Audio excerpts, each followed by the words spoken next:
Voy a trabajar ahora sobre el capítulo 31, Faraday. Se la conoce también como ley de inducción de Faraday. El término inducción suele usarse en las áreas científicas en sentido de algo que hago sin contacto. Es un modo no técnico de decirlo, como si fuera telepático. Entonces, la idea de corrientes inducidas es como que uno las convence a distancia de que se produzcan. Entonces, las variaciones de campo magnético inducen corrientes, ese es el sentido del uso del término en forma más o menos coloquial. Tiene un sentido técnico, pero yo comunico como la idea intuitiva para facilitar recordarla incluso. Veamos, ya habíamos visto esto un poco antes de modo más o menos intuitivo. Tomemos la imagen de la izquierda y la imagen superior. Ahí hay una mano que tiene un imán norte del lado izquierdo, sur del lado derecho, se está acercando el norte. Lo que ahí sucedía por esa interpretación de Lenz, de la ley de Faraday, le agregó una interpretación física para ver el sentido, Faraday da el cálculo, el sentido en que se produce corrientes es para provocar un campo, lo voy a marcar acá arriba, que trate de oponerse al movimiento del imán. Si estoy acercando el imán, pone un norte ahí para que rechazar ese acercamiento del imán. Para que haya un norte ahí, eso significa que ahí hay un campo en esta dirección.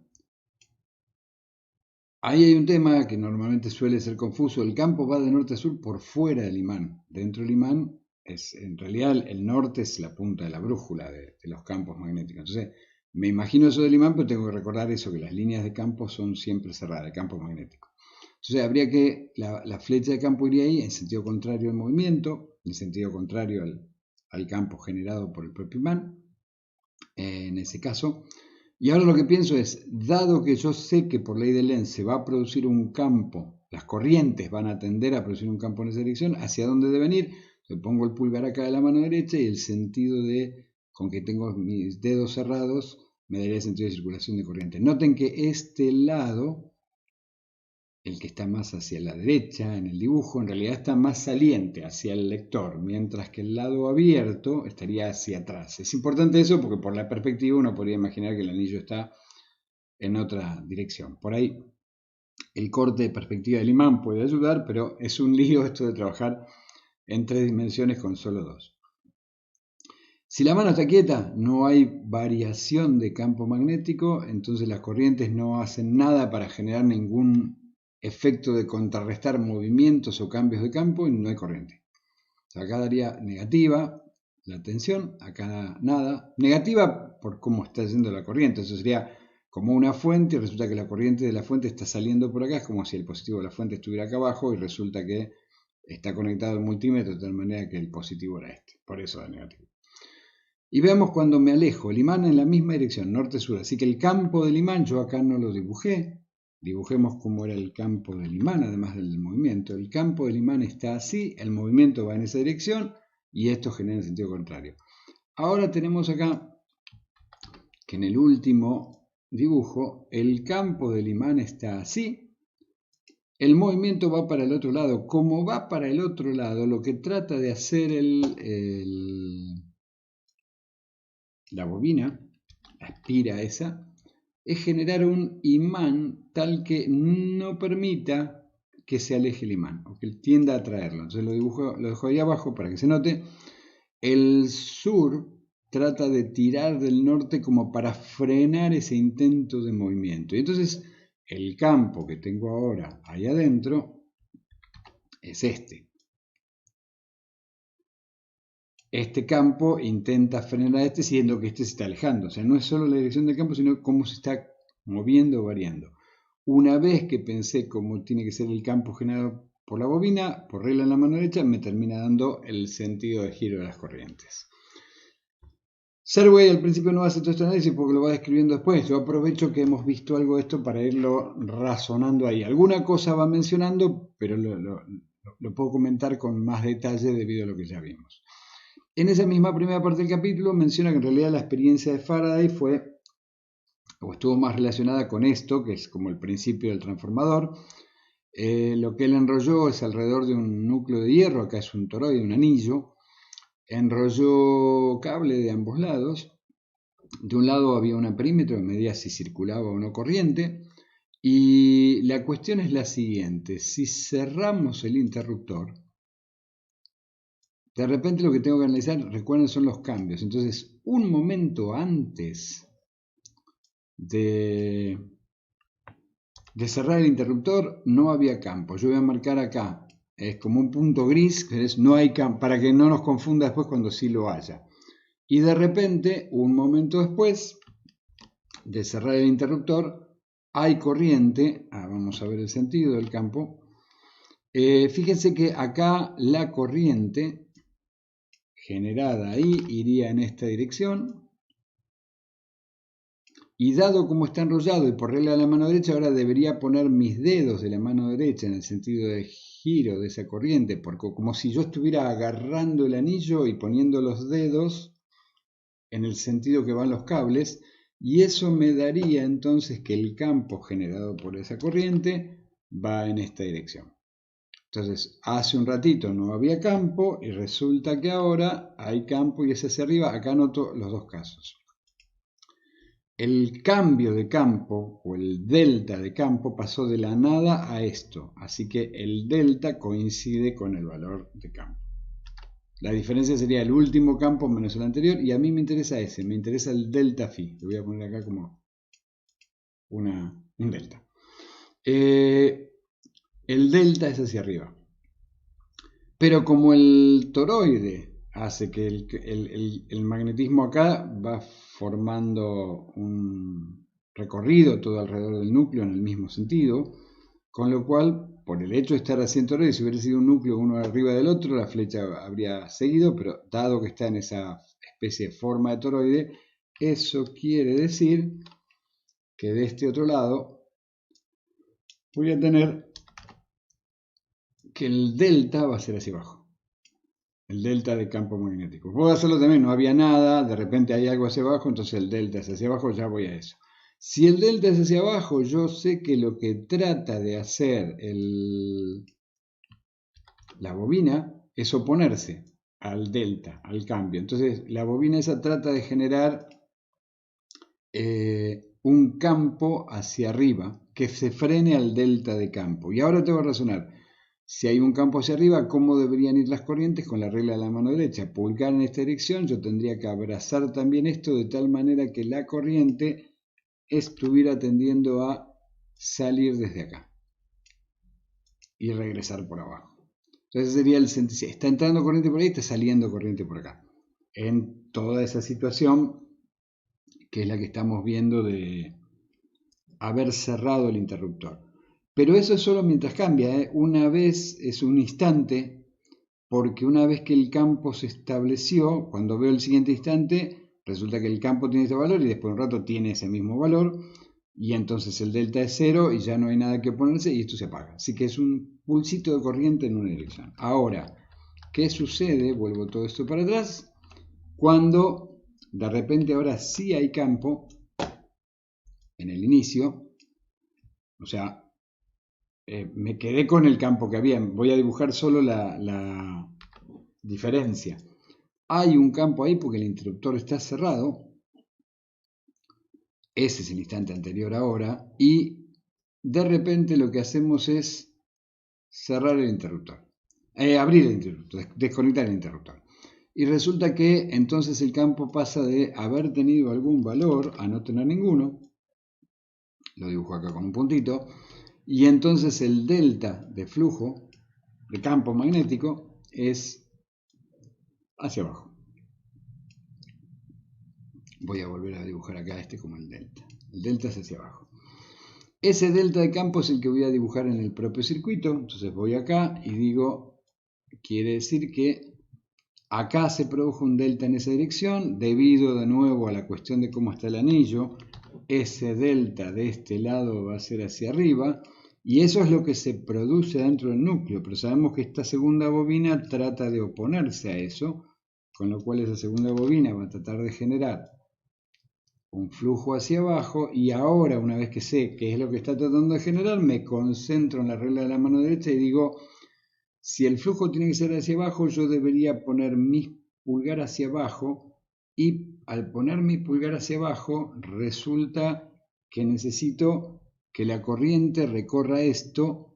Fíjense, no tengo una mano ahí cómoda para dibujar. De hecho, esta es una mano derecha, podría intentar. Pauso un segundito.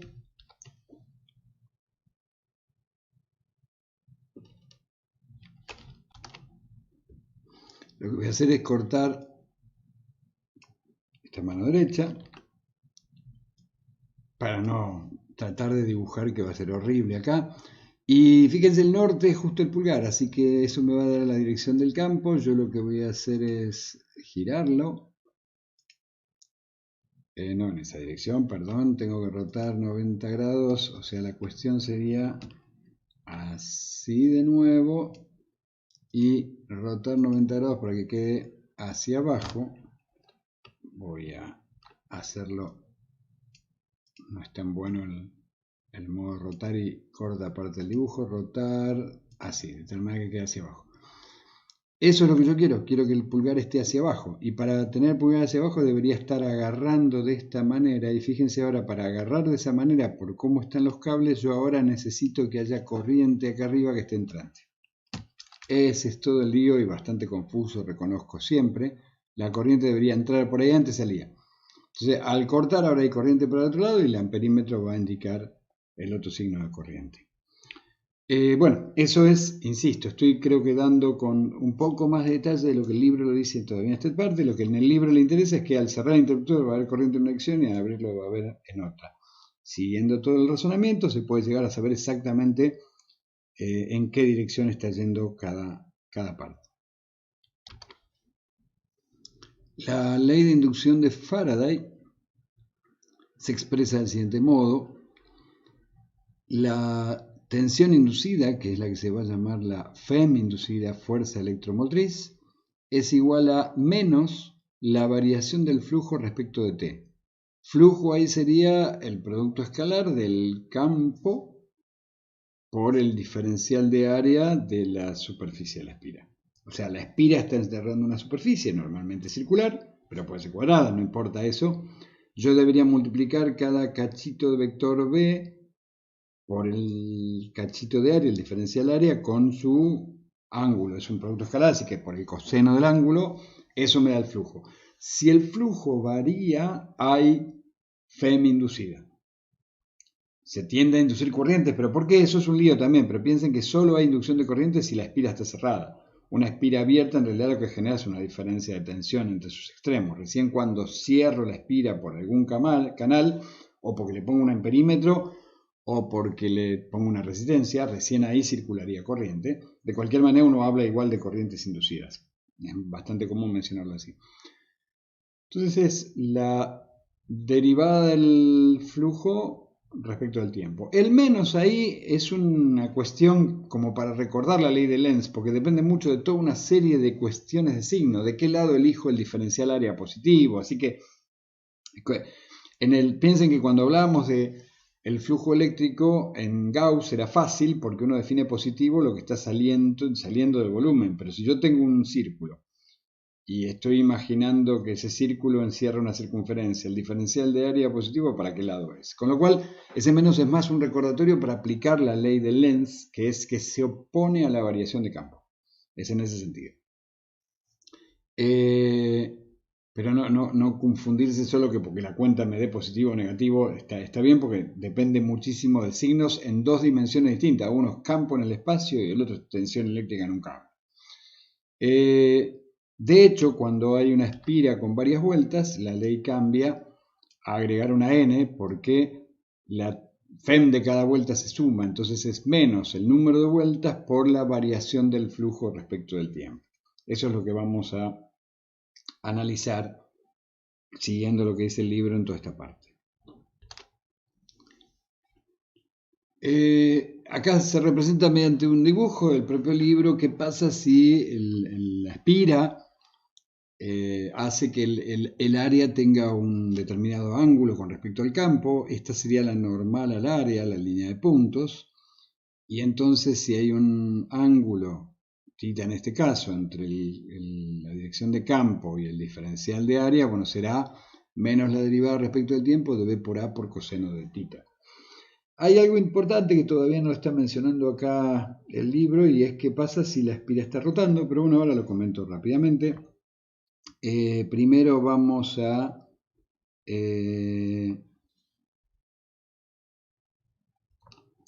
ver lo que marca. Hay situaciones en las cuales puede haber inducción de FEM, de tensión, fuerza electromotriz generada por inducción. Podría ser que la magnitud del campo cambie con el tiempo y entonces habrá... Necesito cambio con el tiempo por la derivada respecto del tiempo. Si la magnitud de B cambia con el tiempo, entonces habrá FEM inducida en la espira. Si el área encerrada por la espira cambia con el tiempo, entonces hay FEM. Cambia porque se estira, porque se achica. Si el ángulo θ existente entre B y la normal a la espira cambia con el tiempo, también hay FEM o cualquier combinación. O sea, esos serían los modos de lograr que haya FEM inducida. Y acá es donde digo, veamos, me imagino que hay un eje acá, como pasaba con el generador del motor, y resulta que pienso ahora que esto se pone a girar alrededor de ese eje.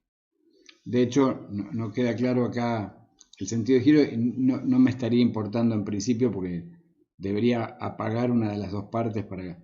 Alguna de las dos pasa por atrás, bueno, me imagino que la punta de flecha pasa por atrás del eje, está girando, si lo viera desde arriba lo estaría haciendo girar en sentido horario, pero no va a ser lo crítico. El tema es qué cambia de todo esto, que la ecuación es la misma, solo que ahora está permanentemente cambiando el ángulo. El área es la misma, el campo es el mismo, pero está...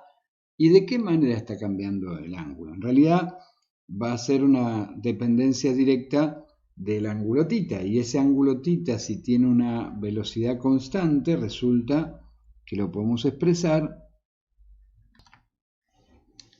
si la velocidad de rotación es constante, el ángulo θ es proporcional al tiempo, y ese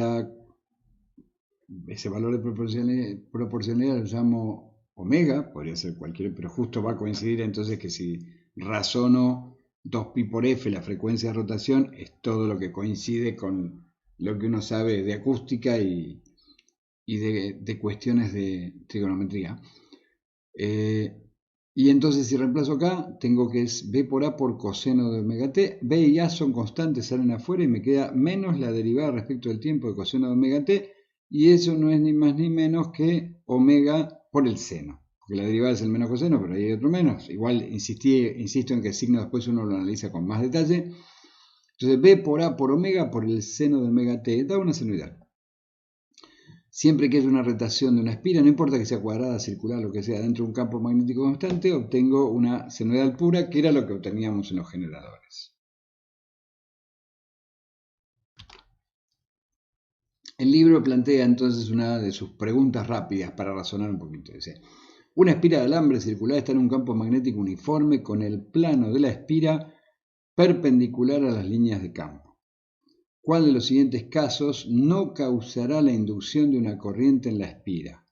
Veamos un intento de dibujo de lo que pide ahí.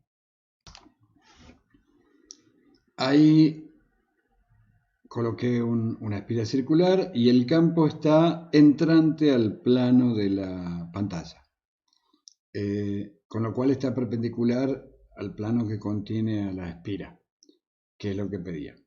¿Cuál de los siguientes casos no causará? Dice, si se aplasta la espira. Fíjense que si la respuesta ahí es sí, ahí causará inducción de corriente en la espira.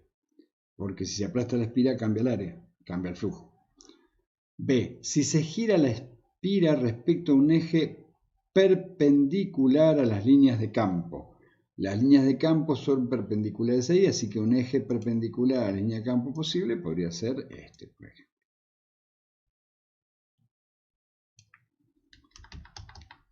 Si se gira respecto de este eje, la pregunta es si habrá o no habrá inducción y la respuesta es que sí. De alguna manera piensa, es por los cosenos, ¿no? Pero si ese plano gira, es el coseno el que gira entre el diferencial de área y el vector B. Diferencial de área que podría estar saliente o entrante, acuérdense que la cuestión del signo es arbitraria en este caso, pero en principio estaría, cuando está el plano así, los dos versores coinciden en dirección, aunque podrían tener sentidos opuestos, pero el coseno da o 1 o -1. Ahora cuando lo giro un poquito, ya el ángulo va a dar distinto y por lo tanto va a variar, y si hay variación hay inducción. Así que C dice, conservando fija la orientación de la espira y moviéndola a lo largo de dichas líneas. Las líneas de campo serían mover, ahí debería ser que el movimiento de la espira, marcarlo. Si se mueve en la dirección de la línea de campo de la espira, quiere decir que el movimiento de la espira es entrante al pizarrón. ¿Provocaría AIFEM? No, en absoluto. Ni al entrar, ni al acercarse, ni al alejarse, porque siempre el flujo es el mismo, todo el tiempo el mismo. A veces conviene pensar también como el flujo como si fuera una cuestión de iluminación, ¿no? Estoy imaginando que lo que sería acá la fuente de campo, un gran imán, que está una de las partes muy adelante del pizarrón y otras muy atrás y genera ese campo aproximadamente constante, es como está iluminando, es una lámpara y esta es una superficie iluminada. Si la superficie iluminada se aleja o se acerca, pero la iluminación es constante, no depende de la distancia, entonces la cantidad de iluminación es la misma. Ahora se gira, la cantidad de rayos de luz que le estarían pegando varían y por lo tanto hay cambio en la iluminación.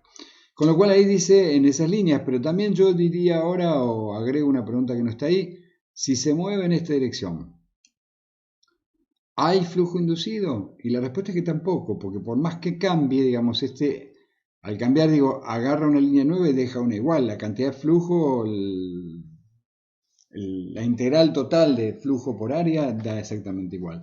A menos que es lo que ahí dice, retirando la espira fuera del campo. Si me imagino que por algún motivo acá hubiera un límite de campo donde no quería la flecha, sino simplemente una recta, donde termina el campo y yo estoy haciendo que la espira, ahora voy a tener lío, bueno, dibujo otra espira, es más fácil. Si estoy llevando la espira de tal manera que me termina quedando en un momento fuera del campo, ahí sí, porque esta parte de la espira de acá en adelante, a medida que se va yendo, la cantidad de flujo va variando y por lo tanto al sacar la espira de la zona de campo habría flujo y también al volver a insertarla, así que esa ida y vuelta provocaría efectivamente también. Incluso podría haber...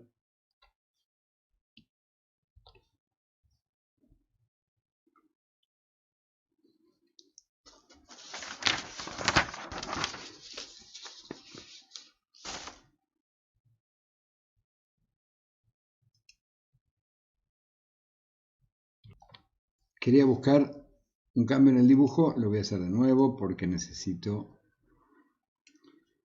Cambio la pregunta también, o sea, sigue siendo una pregunta de este tipo, pero ahora lo que voy a hacer es imaginar que la espira está efectivamente circular, pero que por ejemplo las líneas de campo son todas iguales. El campo ahora es constante, pero hacia allá. Voy a dibujar solo unas pocas líneas, pero por una cuestión. Pero hay que imaginarse que todo el campo uniforme está en la misma dirección.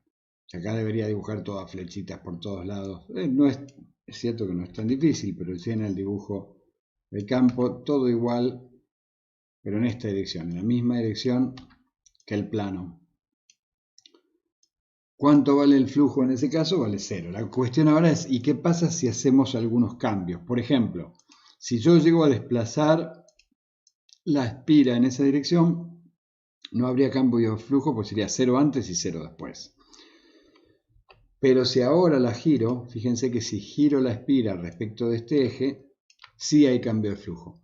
Porque en el momento en que gira, acá hay un ángulo de 90 grados entre campo y el diferencial de área, y cuando la espira gire en alguna de estas dos direcciones,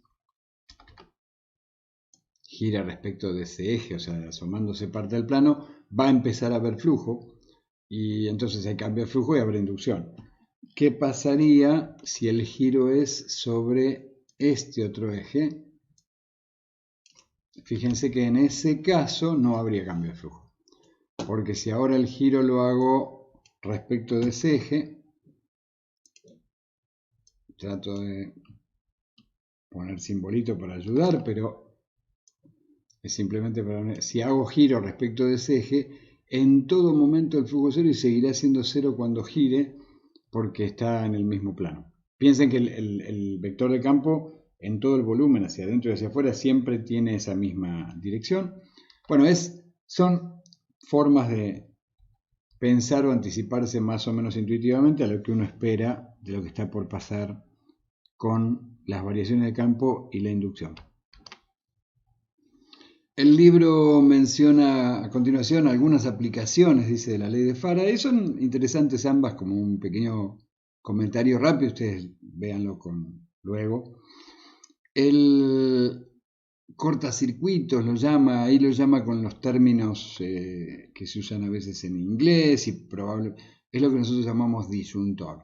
Si recuerdan, cuando hablábamos de la cuestión de distribución eléctrica, el disyuntor lo que hacía era cortar la corriente cortar toda la alimentación de tensión de una casa cuando había una diferencia entre la corriente que ingresaba por el vivo y la que regresaba por el neutro. La manera de hacer eso, fíjense, es poner un anillo de hierro alrededor de los dos cables. Este sería el vivo y el neutro, o al revés, porque hay un momento donde va y vuelve esa corriente, es alterna básicamente, ¿no? Con lo cual, este anillo de hierro, si acá hubiera una diferencia de corriente neta, lo que provocaría es un campo magnético. Porque acuérdense que para pensar en el campo magnético que podría haber en el medio de este toroide, lo que yo tenía que hacer era aplicar la ley de Ampère. Entonces me imaginaba una espira imaginaria que esté por el medio del toroide y el plano de sección de esa espira que cortase corrientes es el que me terminaba diciendo si había o no campo generado. Si las corrientes que corta son iguales, entonces no hay campo a lo largo de toda esa línea.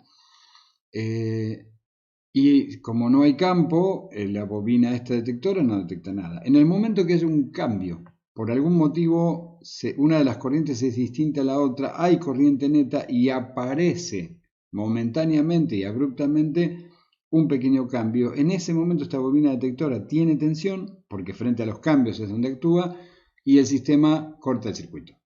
Esa es básicamente la idea.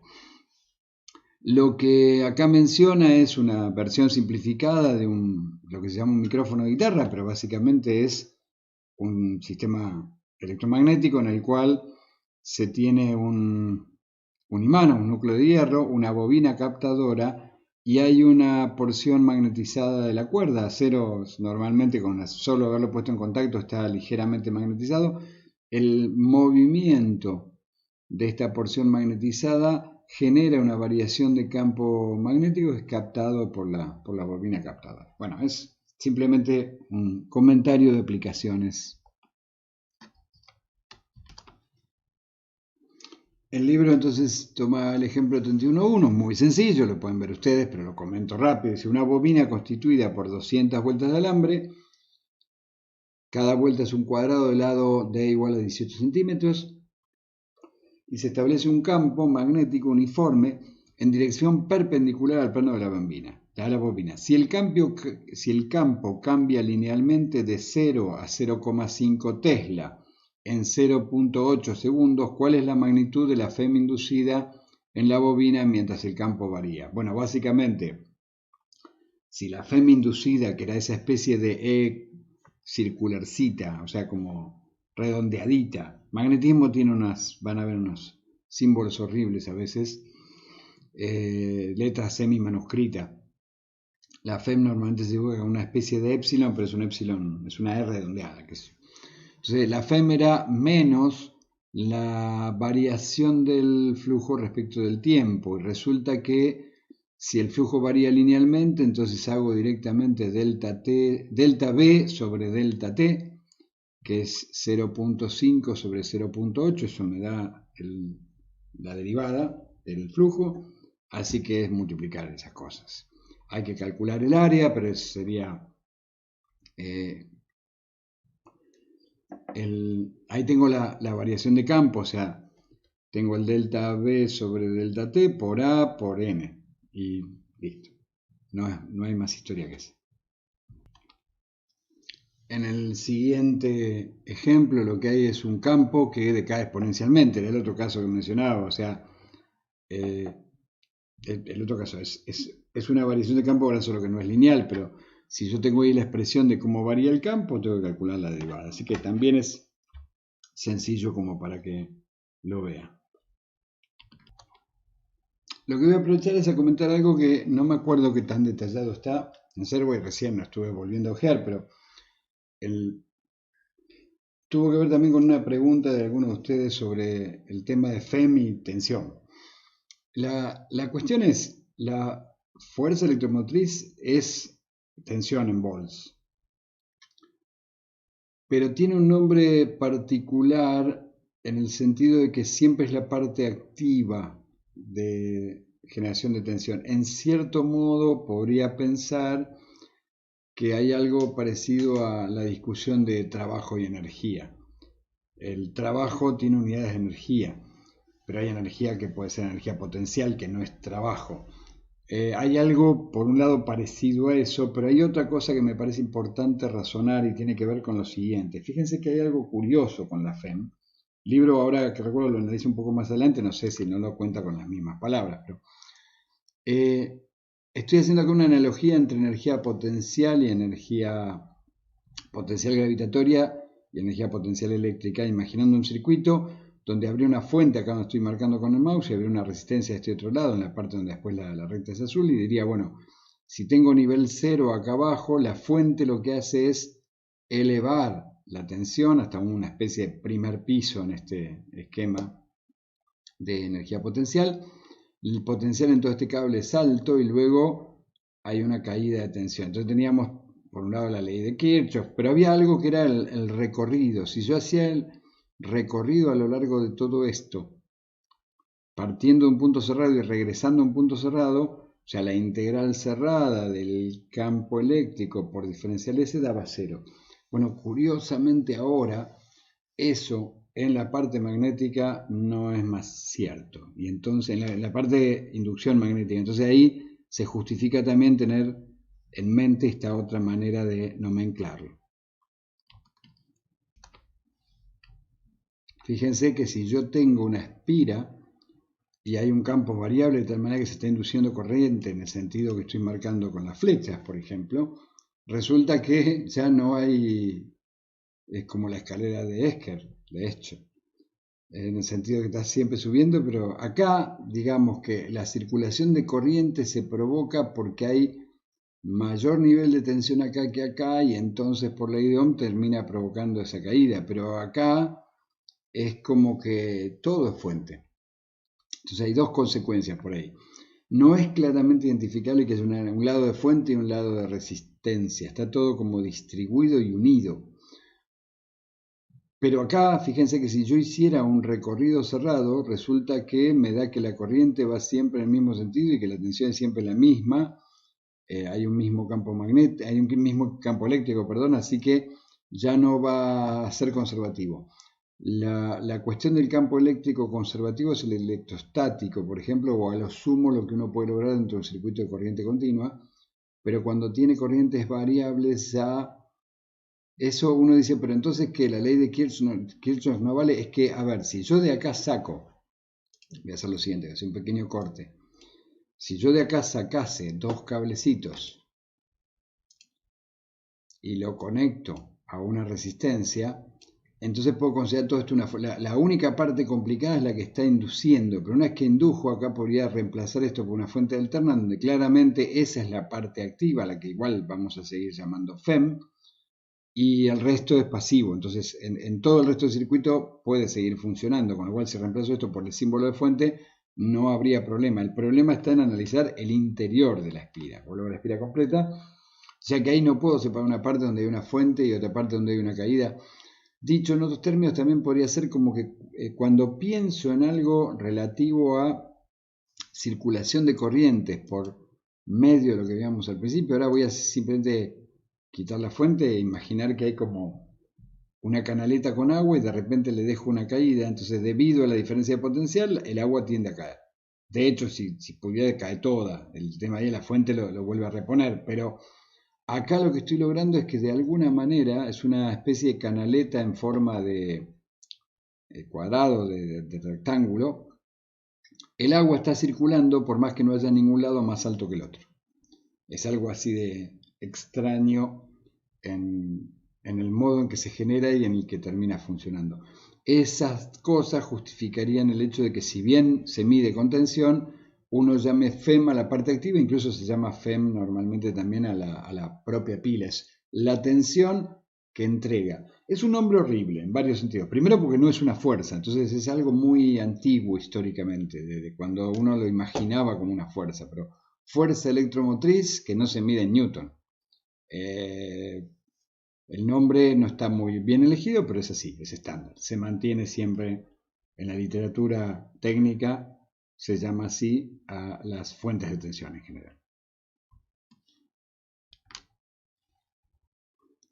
El siguiente ítem en el libro es lo que se llama FEM de movimiento, fuerza electromotriz provocada por el movimiento. Y fíjense que lo que analiza es un cable, pero es un fragmentito, es un cable desconectado, es un trozo de cable, trozo de conductor.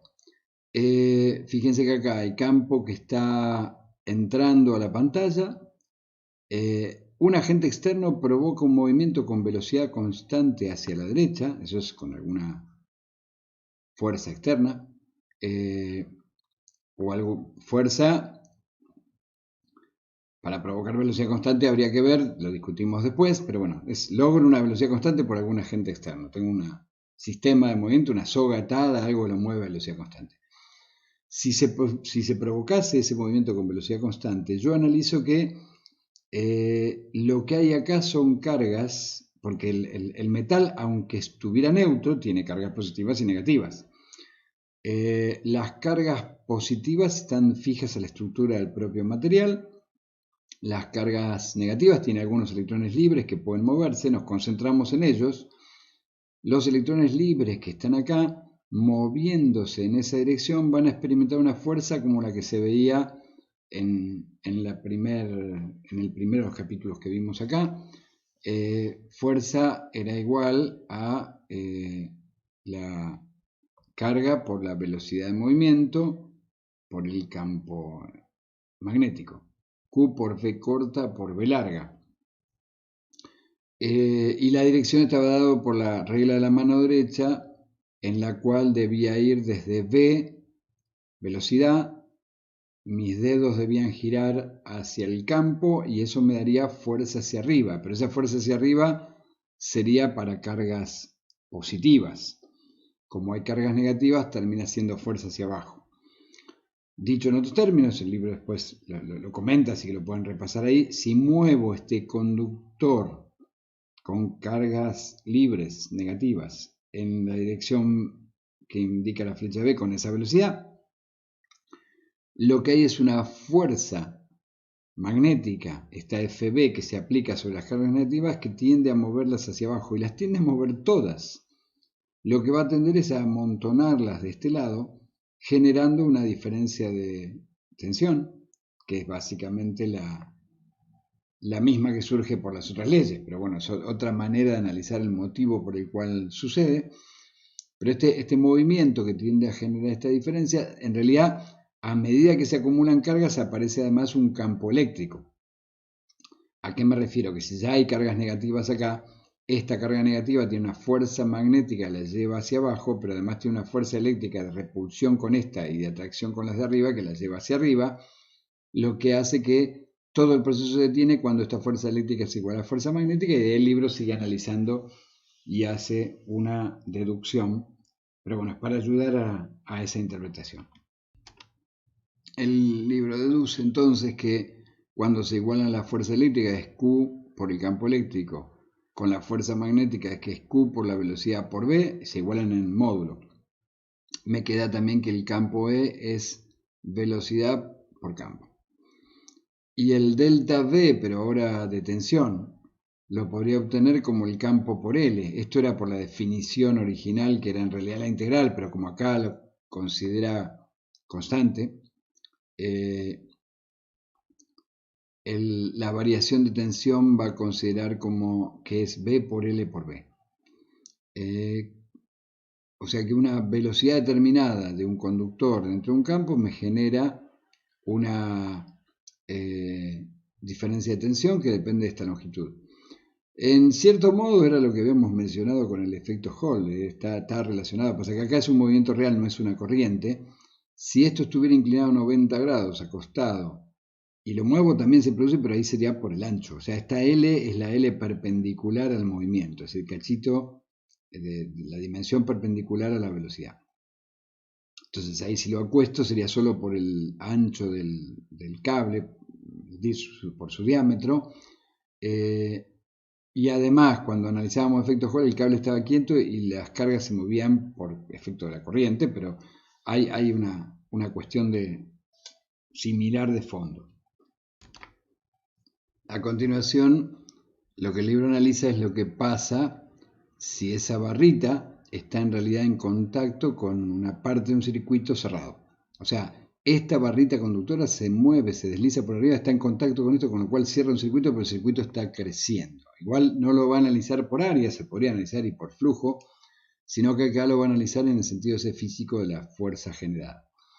Por un lado habíamos visto que debido a la velocidad había una diferencia de tensión y con la longitud, que es esta.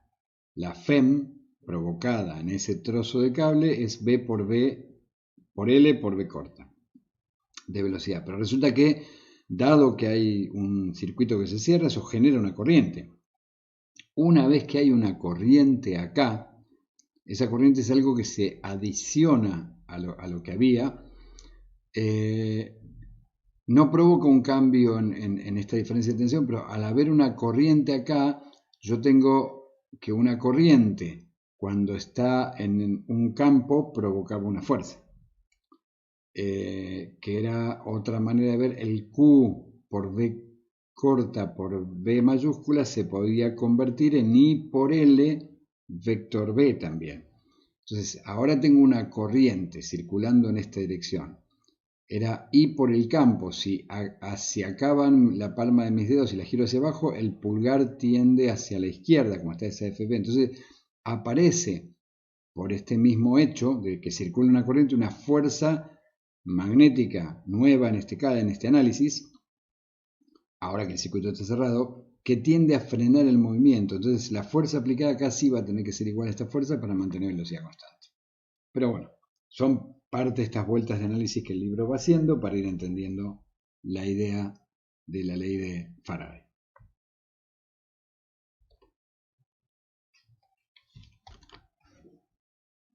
El siguiente ejemplo que muestra el libro es el de fuerza magnética que actúa sobre una barra deslizante. Lo que analiza ahí es que cuando en realidad hace el mismo cálculo que habíamos visto hace un momento, de que al estar esa barra en un circuito, aparece una corriente y esa corriente genera una fuerza que frena el movimiento, lo cual hace que aplicando una fuerza constante para generar movimiento, aparece una fuerza igual y contraria con una especie de rozamiento que termina provocando ese movimiento con velocidad constante.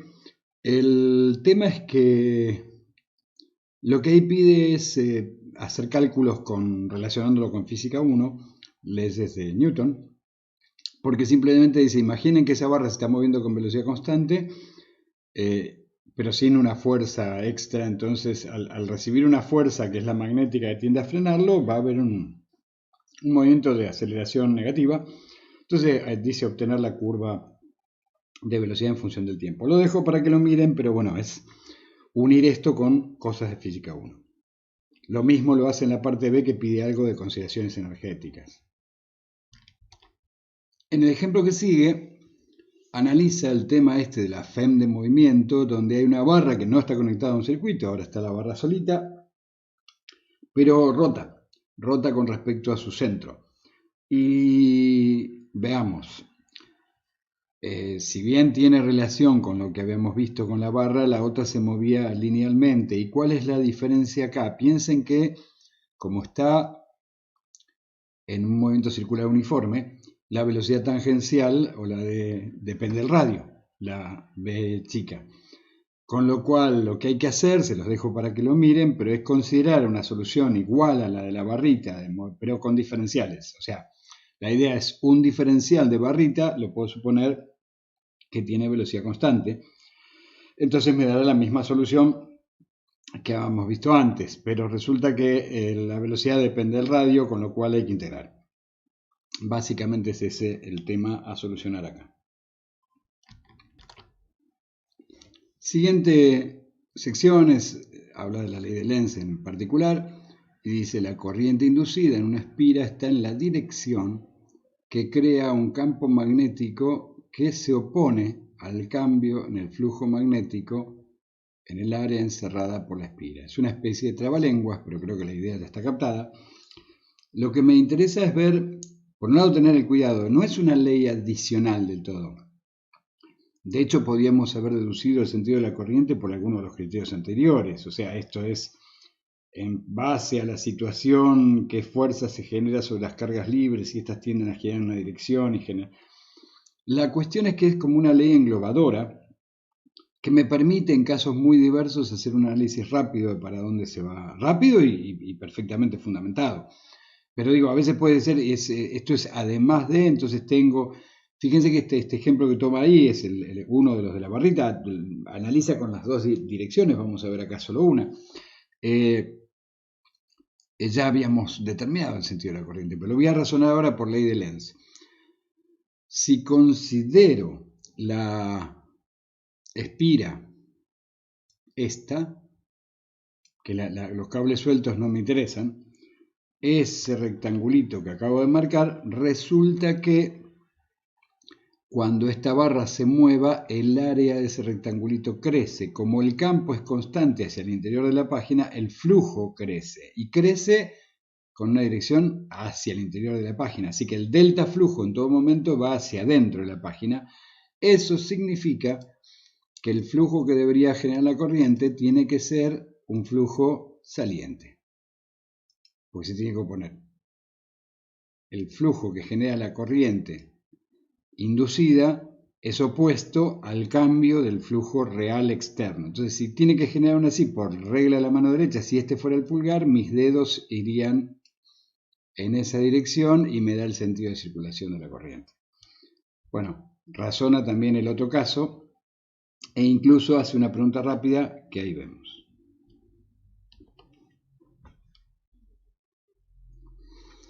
La pregunta rápida 31.3 dice: la figura 31.12 muestra una espira redonda de alambre que cae hacia un alambre que conduce corriente hacia la izquierda. La dirección de la corriente inducida en la espira es, pregunta, en el sentido horario, en el sentido antihorario, cero o imposible de determinar. Entonces tendríamos que ver cuando la espira esa caiga, analizar si el flujo crece, en qué sentido crece, e imaginar que por la ley de Lenz el anillo va a tratar de generar corrientes con el sentido inverso de ese flujo. Entonces pensemos. Primero veamos en qué sentido va el flujo, así de paso revisamos todos esos conceptos. Entonces lo que tengo acá es una mano derecha. Si tomo la mano derecha y coloco mi pulgar en la dirección de la corriente, lo que ahí noto es que el modo en que mis dedos rodean sería el modo en que imagino el campo rodeando. Si lo hago con la nomenclatura de puntos y cruces para indicar si es saliente o entrante, acá vamos a tomar, por ejemplo, que el campo será saliente donde mis dedos estén saliendo. Y si girase la mano notaría que estarían entrando por arriba. Así que en las zonas de abajo, en este gráfico, tendrían campo saliente y en las partes de arriba habría campo entrante. Esto acá distribuido. No uniformemente, porque lo que me interesa ver acá es que cuanto más cerca del cable esté, más va a valer el campo magnético B. Con lo cual, lo que ahora voy a analizar es dos estados o situaciones para razonarlo. La espira está ahí y después de un rato está acá. La dibujo un poco más abajo para que no se superponga tanto visualmente, pero esa es la concepción. Se sigue moviendo con la misma velocidad, pero está más cerca. Con lo cual los valores de B más cercanos al cable son mayores. Entonces entre el flujo calculado acá igual área y una determinada distribución de B gradual, pero una determinada, acá es mayor seguro, con lo cual el flujo aumentó en la dirección esta. O sea, hubo un aumento en la dirección entrante a la pantalla. Eso quiere decir que la corriente en la espira debería generar un flujo que se oponga a la variación, o sea, saliente, y si analizo cómo tiene que ser para que sea saliente, yo debería poner el pulgar, debería fijarme cómo poner el pulgar para que en el medio de la espira, entonces me imagino, vamos a suponer, probemos si puedo chequear, si supongo que la corriente fuera así. Ahora para ver cómo usaría la mano derecha, ¿qué debería hacer? Y bueno, tomo mi mano derecha, ahora que ya la perdí, la voy a cortar así. Puedo mantener incluso, ahora que pienso, hasta el puntito. La quito de ahí y digo, tengo que poner mi mano derecha en alguna parte del anillo y ver si al colocar, supongamos ese cachito, estoy como analizándolo por fragmentitos del anillo, fíjense que en ese caso, efectivamente en donde están mis dedos hay flujo saliente. Con lo cual, si la corriente fuera, yo tendría que ir poniendo el dedo pulgar dando vuelta a todo el anillo, agarré un cachito, pero noto que ahí generaría campo en el centro, en la dirección correcta. Entonces eso quiere decir que esa es la dirección correcta. ¿Cómo habría sido al contrario? Bueno, no tengo un dorso de la mano ahora, pero me daría cuenta, si hubiera necesitado que fuera una X y trato de poner mi mano con el pulgar para allá, no voy a lograrlo. Tengo que ponerla para el otro lado, mis dedos quedan exactamente al revés y serían en el sentido contrario. O sea que, respuesta a esa pregunta B, en sentido antihorario.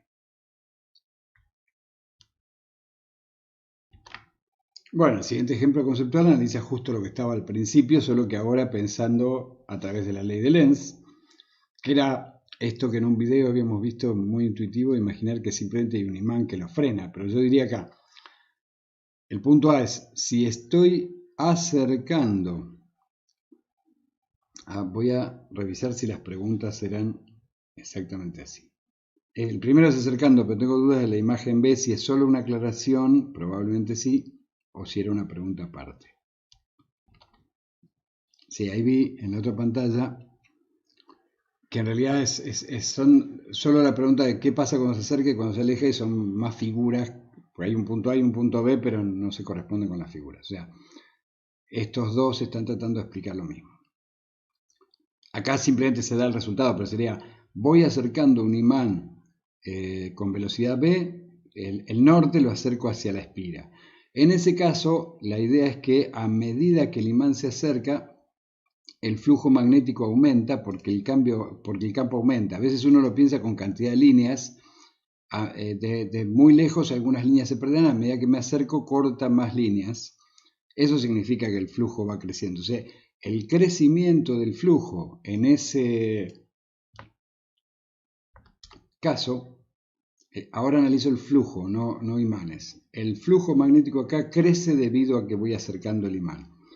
Como yo necesito, por ley de Lenz, que la corriente en la bobina genere un flujo que se oponga, para generar un flujo que se oponga necesito que haya efectivamente campo en la dirección marcada por esta flecha acá, y para eso, regla de la mano derecha, si volviese con mi pulgar ahí, vería que mis dedos empiezan a enrollar en esta dirección, o sea que ese sentido de la corriente está marcado ahí. Hago lo mismo con el otro y pasa exactamente el mismo análisis.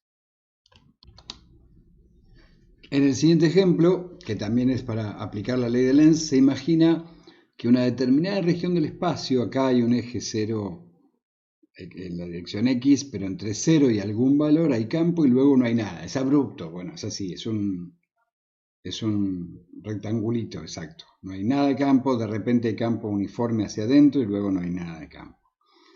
Hay una espira, que es esta roja, que está paseando con velocidad v constante por acá, longitud L cada uno de sus lados, o L y W, pensé que era un cuadrado, bueno, no importa, igual es para tener idea. Y acá dice que tiene exactamente 3 veces el ancho, eso es por si uno quisiera calcular algún detalle después, pero la idea es que mientras la espira esté totalmente afuera, se mueve sin campo, con lo cual no hay ningún efecto. Toda esta parte no hay efecto. Cuando empieza a entrar, resulta que ahí empieza a haber flujo, porque parte B por A, por los diferenciales A, me da algún valor y va creciendo. ¿En qué dirección? En la misma dirección que está el campo. Crece el área y aumenta el flujo en la dirección que está el campo. Con lo cual, lo que tengo ahí es un crecimiento exactamente lineal, porque fíjense, la longitud no varía, varía solo la parte del ancho que está atravesando hasta que llega ahí. Así que empezaría, depende de dónde considere el punto 0 de comienzo. Desde el momento en que toca ahí, empieza el flujo a crecer hasta que alcanza justo W, donde alcanza el máximo. Después hay toda otra tanda, fíjense que desde acá avanzo, no lo hice del mismo ancho, con lo cual no pasa mucho, pero... si lo hago del mismo ancho, ahí se parece más o menos. O sea, hasta alcanzar un ancho, después pasa otro ancho y recién al tercer ancho empezaría a decrecer linealmente. Con lo cual lo que pide es el gráfico de cómo cambia el campo, el flujo, digo. Y fíjense que sería esto. Si tomo ese borde como comienzo, cuando empieza a pasar crece hasta que llega ahí, después avanza y cuando llega a 3W empieza a decaer el flujo. Insisto en que todo depende de dónde considere el cero pero, o sea, a lo sumo habría un pequeño desplazamiento en esto, si considerase que el cero de posición es ese, ya tengo medio flujo ahí. Así que en ese caso habría que correrlo así. Pero bueno, es un detalle. De hecho, no va a variar en nada todo el resto del análisis. El punto B, el punto A grafique como función del flujo magnético, así que es ese. Ven que de nuevo la figura A no se corresponde con el punto A, es mayúscula y minúscula, pero eso fue lo que me generó dudas en el caso anterior. Luego lo que pide, lo busco por acá, grafique la FEM de movimiento. Voy a dejar este acá, aunque lo deje al costadito. Resulta que la FEM, o puedo hacer así, el enunciado lo paso para allá porque va a haber más relación entre esto y la FEM. La idea es que si me baso en la ecuación de la ley de Lenz, era menos la derivada del flujo. Entonces acá la derivada es 0, acá la derivada es constante con un sentido, es positiva la derivada, con lo cual la FEM sería negativa si mantenemos los mismos signos. Acá es 0 de nuevo y acá es negativa la derivada y positiva la FEM. Así que si capturo la FEM, que es esa E casi manuscrita, lo que tengo es esto. No es ni más ni menos que la derivada cambia de signo. Y el valor es el de cálculo, se puede calcular de ahí con los propios valores que como es la pendiente, es este valor dividido esto. cambiado de signo. Y por la velocidad, porque básicamente era la relación, era V por el flujo. Estoy pensando, sí, bueno, igual salían las cuentas que estaba antes, creo que lo dije medio cruzado, pero ahí tengo entonces la FEM que se produce en la bobina, y lo que pregunta ahora, lo siguiente que pregunta es la fuerza, creo, grafica en función de que la fuerza aplicada externa necesaria para contrarrestar la fuerza magnética, y resulta que lo que termina sucediendo ahí es que en ambos casos la fuerza, que se calcula como alguno de los ítems anteriores, es positiva las dos veces. Cosa que sería razonable, o sea, yo estoy queriendo tener velocidad constante ahí. Mientras no hay variación de flujo, no hay ningún efecto en las cargas. Ahora voy a volver a correr esto un poquito más al centro. En los momentos en donde la espira no tiene variación de flujo, por ejemplo afuera, no hay ninguna corriente. Entonces, mover esto se mueve con velocidad constante, no necesito fuerza para moverlo con velocidad constante. Con fuerza igual a cero se mueve con velocidad constante. En el momento en que esto efectivamente empieza a ingresar a esta parte de acá, cuando empieza a pasar, resulta que sí hay fuerza sobre uno de los lados en principio, porque al atravesar hay variación de flujo, eso genera una FEM, como vemos una espira cerrada genera una corriente. Esa corriente circula por todo el rectángulo, pero hay solo una parte en donde afecta una fuerza, porque la fuerza aparecía cuando la corriente y el campo eran,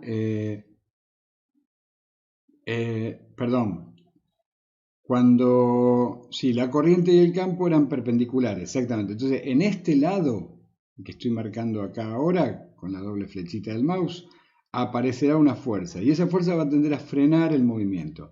Acá en los bordes, este cachito también va a aparecer una fuerza, pero va a ser igual y contraria. Así que esa a lo sumo tiende a deformar un poquitito la espira, y en el resto no aparece fuerza.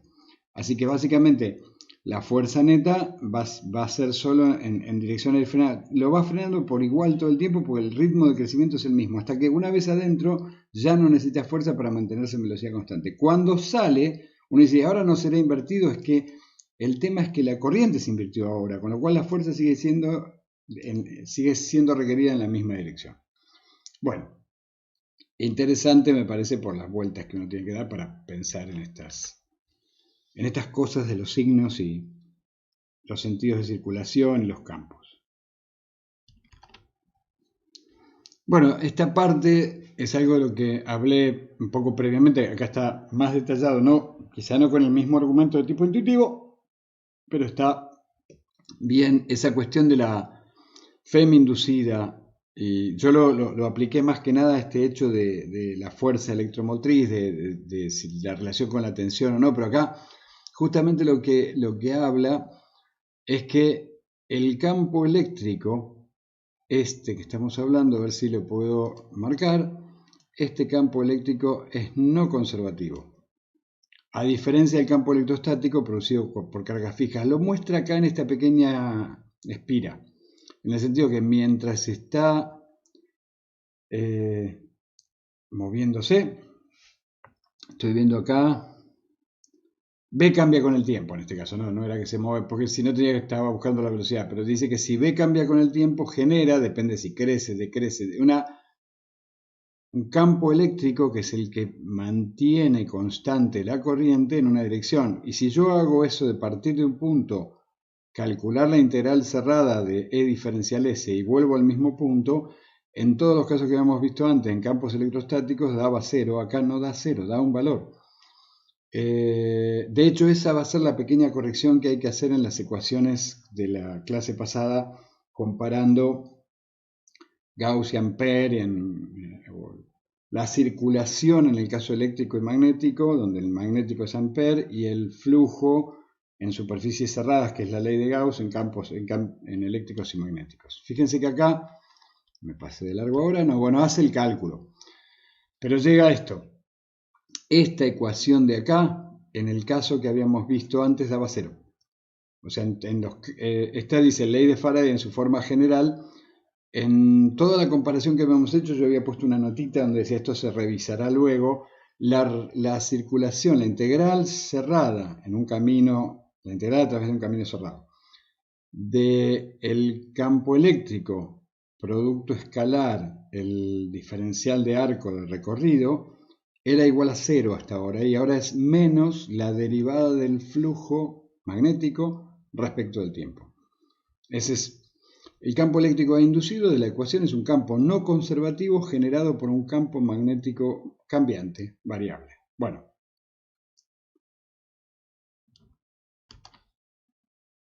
El ejemplo que sigue, que es el 31.7, no voy a pedir que lo hagan con todo detalle, pero me parece culturalmente importante que tengan la noción. La idea, normalmente hago eso también, prefiero que se afiancen las ideas que uno va adquiriendo, las primeras, que algunos detalles los dejemos de lado para no distraernos del punto central, pero como son cosas importantes de lo que sucede, con lo cual lo vamos a mirar por arriba y más que seguir los cálculos, no es que sean tan complicados, pero nos pueden distraer un poco, pero sí algunas de las conclusiones a las que llega. Lo que dice es, tiene acá un solenoide, que es simplemente una bobina recta, donde hay una corriente que es senoidal, y máxima por coseno de omega t. Y lo que pide es calcular el campo eléctrico que se termina generando fuera. Entonces, el truco que va a hacer es en realidad va a ser una especie de espira de Ampère, pero ¿se acuerdan que la espira de Ampère la usábamos en magnetismo? En electricidad una espira de Ampère debería dar 0, o sea, la circulación de campo eléctrico todo alrededor de un campo eléctrico estático daría 0. Sin embargo, acá va a coincidir toda esta circulación alrededor, que sería la espira de Ampère, y como las espiras de Ampère que usábamos en magnetismo, esta también sería imaginaria.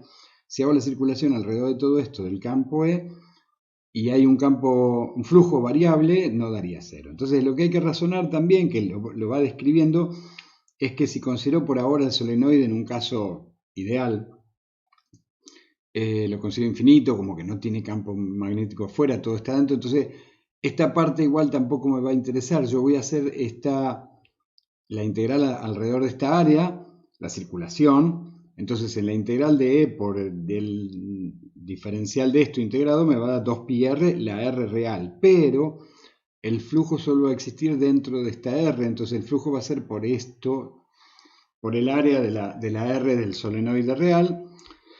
Eso lo va calculando acá. Fíjense que por un lado hace la derivada del flujo. El flujo es directamente B por pi por R cuadrado. Y como R cuadrado es constante, lo que queda es la derivada del campo magnético. Si el campo magnético era mu0 por n, esta n es número de vueltas por longitud, la n grande sobre la L, lo pueden ver en el otro capítulo, para recordar, pero bueno, era el cálculo del campo magnético en un solenoide, y resulta que la I es senoidal, deriva y le da esto. No es que sea difícil, pero por otro lado hace la circulación como si estuviera resolviendo la ley de Ampère, pero eléctrica ahora. Y entonces cuando iguala esas dos cosas y las divide, obtiene esto. Pero más allá de lo que obtiene como cálculo general, que en muchos casos puede ser importante, pero ahora nos concentramos en que es senoidal y depende de 1 sobre R. Es como marca acá, proporcional a 1 sobre R. El tema es que como el campo eléctrico es variable, dice acá que en el capítulo siguiente se va a mencionar, resulta que el campo magnético variable termina provocando un campo eléctrico variable también. Y un campo eléctrico variable, es eso lo que iba a decir ahora, genera un campo magnético variable, por algo que todavía no mencionamos, pero es que lo que da lugar después a la onda electromagnética, con lo cual, sí, en realidad lo vimos indirectamente dentro de la inducción. Un campo eléctrico variable genera un campo magnético variable. Entonces, esa ida y vuelta entre que uno genera una variación y el otro genera la variación del otro, provoca algunos cambios. Entonces acá por un lado dice, el campo magnético puede ser un poco más intenso de lo que se estableció al principio, porque lo calculamos como si no existiera esta relación, tanto adentro como afuera del solenoide. Afuera dijimos que era cero la contribución que era de la parte estática, pero resulta que ahora, debido a esta aparición de un campo eléctrico variable afuera que provoca otro campo magnético, habrá un poco más, o otro valor en principio, ahí él aclara, menciona que es un poco más, pero dice que en realidad la corrección al campo magnético que calculamos es pequeña si la frecuencia angular omega es pequeña. Entonces, estoy trabajando con 50 Hz, eso no influye, pero estoy trabajando con 3 mega, eso influye. 3 MHz. Así que en altas frecuencias puede dominar un nuevo fenómeno y tiene que ver con que los campos eléctricos y magnéticos se interactúan entre sí, pero bueno, eso da lugar a las ondas. Es una aclaración, digo, para que tengan noción que estamos aproximando y esta aproximación que trabajamos vale para frecuencias bajas, porque en realidad están calculados a partir del campo estático en principio. El libro luego sigue con generadores y motores, esto ya lo trabajamos, así que bueno, acá estaría explicándolo por primera vez, pero tiene que ver con, aplicado todo esto, que ahora lo sabemos calcular con un poco más de precisión, al hecho de cómo generar y cuál es el valor de una FEM inducida. Fíjense que acá imagina una cantidad de vueltas, un área, para tener un poco de idea de valores. Entonces, en este caso dice la máxima FEM inducida, 8 vueltas de alambre, el área es muy chiquitita, la resistencia total del alambre dice que es 12 ohm, la bobina da vueltas en un campo magnético de 0,5 Tesla. Para recordar, yo les había dicho que más o menos un Tesla era un imán de neodimio de los potentes cerca del imán, y una frecuencia constante de 60 Hz porque son yankees, sino acá dirían 50. Bueno, eso le da 136 volts, no está mal. ¿Cuál es la máxima corriente inducida? Hay un 12 ohms de alambre, están puestos ahí, así que es la corriente que termina generando. Uno dice, ¿y dónde sale esta potencia? Porque esto, si multiplico estos dos, me da una potencia eléctrica y va a coincidir con la potencia mecánica que yo le tengo que aplicar. En realidad tengo que hacer fuerza. Si yo ahí abro el circuito, no hay corriente y no hay potencia. O sea, si tengo la espira pero está abierta, entonces me resulta más fácil darle vuelta a la manivela si yo estoy girando el motor. De repente cierro eso y permito que haya corriente y se me vuelve pesado. Se me vuelve pesado porque por la ley de Lenz empieza a aparecer una corriente que se opone a ese movimiento y a mí eso me significa un freno al movimiento que estoy haciendo con la bobina y significa más esfuerzo. Efectivamente, debería ser más fuerza para moverlo cuando está efectivamente consumiendo potencia. Bueno, hay esto, una manera de rectificar mecánica para hacer un generador de cuasi continua. Vimos eso con otros aspectos. Corriente inducida en un motor, esto lo dejo un poco por encima, está interesante tener una idea, pero trabajamos las ideas intuitivas y me alcanza. Por ahí lo nuevo tiene que ver con esto de las corrientes de Eddy para razonar sobre todo lo que va a ser el efecto en transformadores. Bien, en el punto 31.6 entonces habla de las corrientes de Eddy, que son corrientes que se inducen dentro de una placa o de una pieza de material conductor cuando está sometido a campos magnéticos variables, a flujos variables. Fíjense que lo comenta ahí, pero yo les voy a mostrar con el dibujo de acá y vamos a ver un video, fragmentito de video. Fíjense que lo que acá coloca es, a ver, lo voy a razonar ahí. Ahí hay una plaquita rectangular de metal conductor y forma una especie de péndulo, lo deja circular. El tema es que cuando ese péndulo está ingresando acá es como esos casos donde teníamos una espira que entraba. Acá no hay espira, pero en realidad lo que tiende a producirse es un movimiento libre de cargas en forma circular dentro de todo el metal. Es como si hubiera un montón de espiras ahí alrededor. ¿Y qué va a provocar eso? Va a provocar fuerzas que lo frenan. Entonces, de repente, si esto oscila sin el imán, oscila libre, y si oscila con el imán, tiende a frenarse. Si el imán es razonablemente potente, el efecto puede ser realmente sorprendente, como vamos a ver enseguida, en un fragmentito de video que les muestro a continuación. Tengo aquí. Ahí estamos. Fíjense, voy a dejar el audio en inglés, en todo caso aclararé alguna cosa, pero está haciendo prácticamente lo mismo. Lo que ahí tiene es un imán, en realidad son dos electroimanes para hacerlo tan potente como pueda con la disposición que tiene. Uno será norte, el otro sur, ahora lo comenta, y va a usar pendulitos de chapa, y en todo caso detendré y comentaré en el medio. What I have here are two magnets. Okay, so this is like the North Pole here of this magnet and the South Pole here of this magnet. So there's a fairly uniform field in between here, and these are actually fairly strong magnets. So if I actually put a piece of steel in here, if this were a piece of steel, ahí dice que si usase un trozo de acero, el tema es que es atraído por los imanes y podría ser esa la causa. Entonces lo que va a usar es aluminio.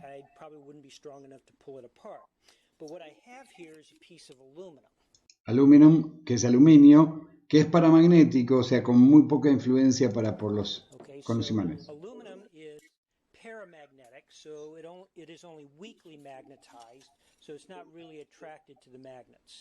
No es realmente atraído por los imanes, sí es conductor. Bueno, ahí subí un poquito el volumen del video. Okay, so I also have two other pendulums. Okay, this one has slots in it, and this one, the slots go all the way to the bottom, so there's no connection along the bottom.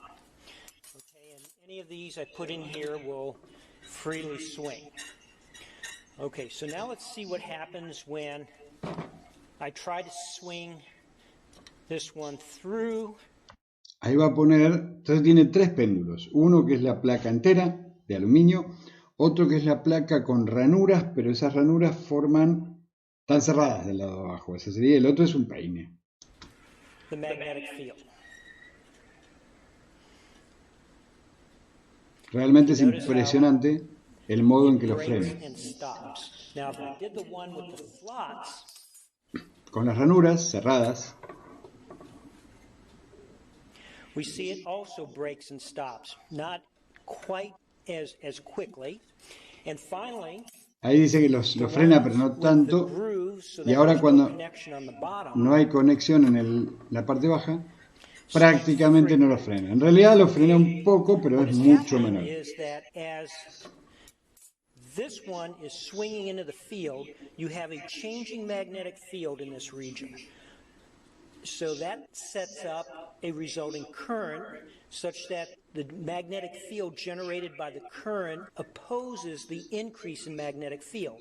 So that will be a field in the opposite direction, and that is what's causing the breaking. Whereas in this one, where we have these grooves, you can't get the circulating eddy currents because of the disconnection between these regions of the metal, and that's why you don't set up those strong.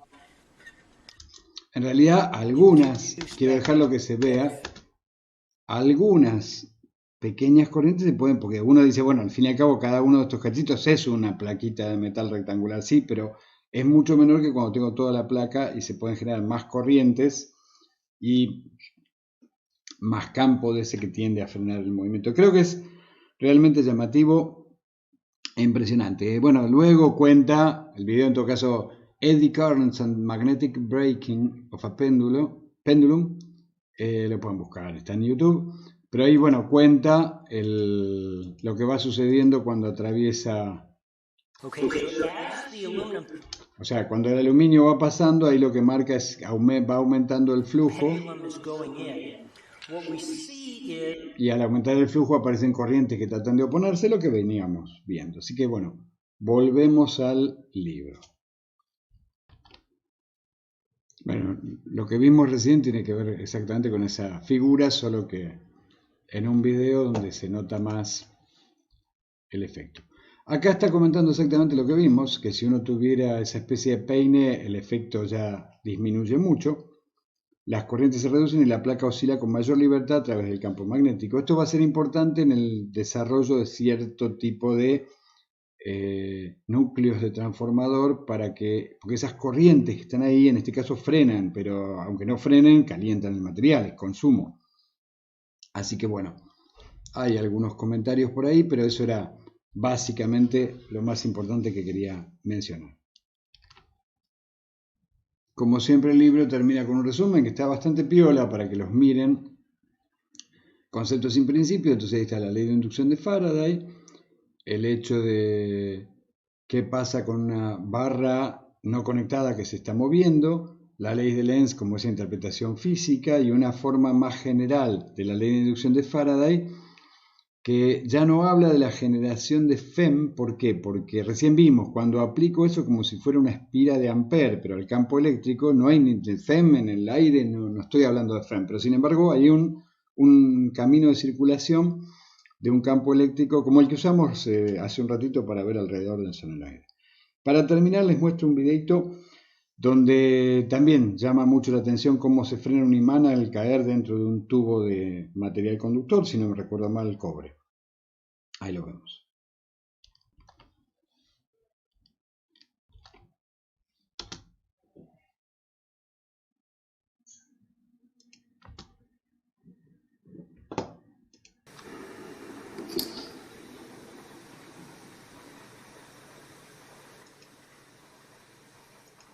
Muestra ahí dimensiones aproximadas de un tubo de cobre sólido y un imán de neodimio que pueda caer por dentro. Muestra que no se pega porque el cobre también es paramagnético. Ahora lo tira y fíjense lo que tarda en caer.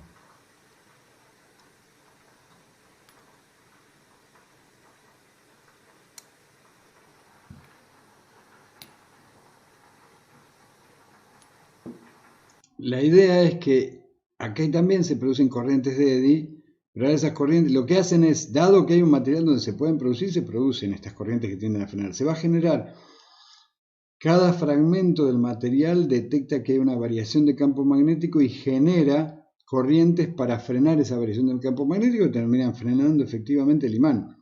Entonces acá dentro de corriente, de hecho si esto uno lo hace repetidamente, el cobre va tomando temperatura por esas corrientes. Bueno, con esto era para terminar el tema mostrando otro caso sorprendente de relación de fenómenos magnéticos.